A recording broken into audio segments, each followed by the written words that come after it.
Hello and welcome back to the yet another video. आज का video काफी मजेदार होने वाला है क्योंकि वीडियो में इंफॉर्मेशन ही आज मैं कुछ डिफरेंट लेके आया हूँ। TFWS यानी कि ट्यूशन फी वेवियर स्कीम। अब ये क्या होता है, किस तरह से होता है, एलिजिबिलिटी क्या होगी, डॉक्यूमेंट्स क्या रिक्वायरमेंट होंगे, सब कुछ आज के एक ही वीडियो में कंबाइन में आपको इन्फॉर्मेशन प्रोवाइड करने की ट्राई करूंगा, तो वीडियो को लास्ट तक जरूर से देखिएगा। Now without wasting any time let's begin. First of all मुझे आपको फुल फॉर्म बताना है। एक बार मैंने ऑलरेडी बता दिया बट मैंने यहाँ पे आपको लिख के दिया है कि जिन स्टूडेंट्स को यहाँ पे दिक्कत हो रही है, याद ना रहा हो, तो ये फिर से मैंने लिखा है TFWS यानी कि ट्यूशन फी वेवियर स्कीम। अब ये होता क्या है कि अगर आपको TFWS के अंदर एडमिशन मिलता हो तो फिर आपकी जो ट्यूशन फी है वो माफ की जाएगी, यानी कि आपको एक भी ट्यूशन फी पे नहीं करनी होगी। अब यहाँ पे मैं सिर्फ ट्यूशन फी ऐसा बाहर दे के क्यों बोल रहा हूँ, इसका रीजन ये है कि स्टूडेंट्स को यहाँ पे गलतफहमी हो जाती है कि पूरी पढ़ाई फ्री ऑफ होगी। तो देखिए ऐसा नहीं है। यहाँ पे एट द एंड हर एक सेमेस्टर के बाद आपकी जो सेमेस्टर एग्जाम होगी उसके लिए आएगी एग्जाम फी। ये हर साल आपको पे करनी होगी, वो समथिंग 1000 से लेके 1500 तक होती है। तो ये एग्जाम फी आपको पे करनी होगी। इसके अलावा दो तीन तरह की फीस आपको पेमेंट करना होगा, बट यहाँ पे आपकी सारी ट्यूशन फी है वो माफ कर दिया जाएगा। यानी कि अगर आप निर्मा यूनिवर्सिटी के अंदर TFWS में एडमिशन ले सकते हो तो फिर आपको 1,72,000 का पेमेंट है, वो ट्यूशन फीस कहलाती है, वो आपको पेमेंट नहीं करना पड़ेगा। इसका मतलब होता है TFWS। मैं फिर से रिपीट कर दूं, आपकी ट्यूशन फी यहाँ पे माफ हो जाएगी। इसके अलावा ये कौन कौन से कोर्स के लिए एलिजिबल है? ये है इंजीनियरिंग के अंदर अगर आप डिप्लोमा कर रहे हो या फिर डिग्री कर रहे हो, दोनों कोर्स के लिए एलिजिबल है। सेम अगर आप फार्मेसी में डिग्री या फिर डिप्लोमा कर रहे हो तो फिर दोनों कोर्स के लिए ये सेम रहेगा, यहाँ पे आपकी ट्यूशन फी माफ हो जाएगी।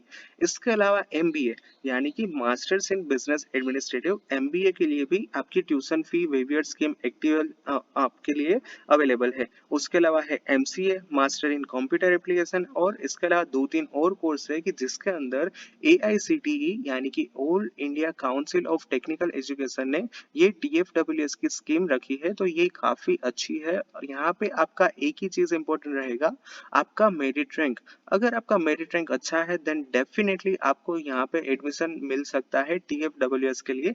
वो मैं आगे चल के सब कुछ समझाने वाला हूँ कि किस तरह से प्रोसेस रहेगी। तो इसके अलावा यहाँ पे लास्ट में लिखा है कि 5% सीट रिजर्व फॉर इट। यहाँ पे मान लीजिए कि यहाँ पे क्या होता है कि हर कोई कॉलेज के पास जितनी भी सीट्स होती है उसमें से 5% सीट है वो TFWS के लिए रिजर्व हो जाती है।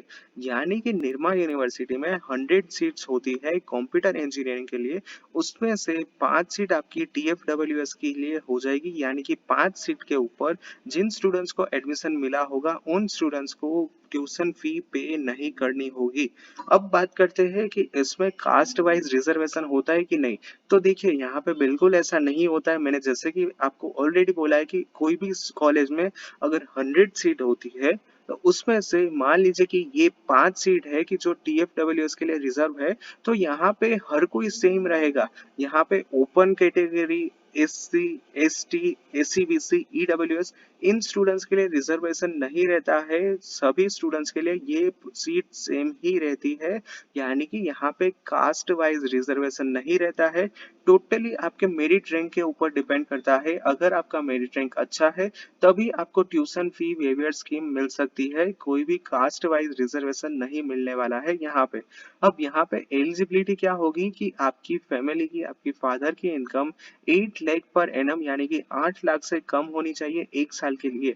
अगर यहाँ पे कोई सिचुएशन डिफरेंट है तो फिर यहाँ पे आपका जो फैमिली की इनकम है वो आपको 8 लाख से कम दिखानी होगी। और ये किस तरह से होगी, आपके जो नजदीकी जो सरकारी ऑफिस रहती है उसके अंदर से आपको इनकम सर्टिफिकेट में ये प्रूव करके देना होगा। मतलब उसमें लिखा होना चाहिए कि आपकी जो इनकम है ईयरली वो इतनी है और यहाँ पे वो 8 लाख से कम होनी चाहिए।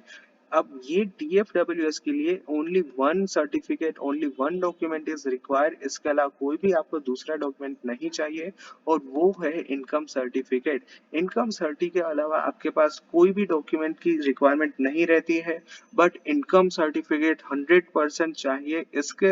अगर ये सर्टिफिकेट नहीं होगा तो फिर आप TFWS के लिए एलिजिबल नहीं होंगे, तो फिर आपके पास TFWS के लिए इनकम सर्टिफिकेट डेफिनेटली होना चाहिए, इसके अलावा कोई भी डॉक्यूमेंट की रिक्वायरमेंट नहीं है। Now let's talk about how to apply for it.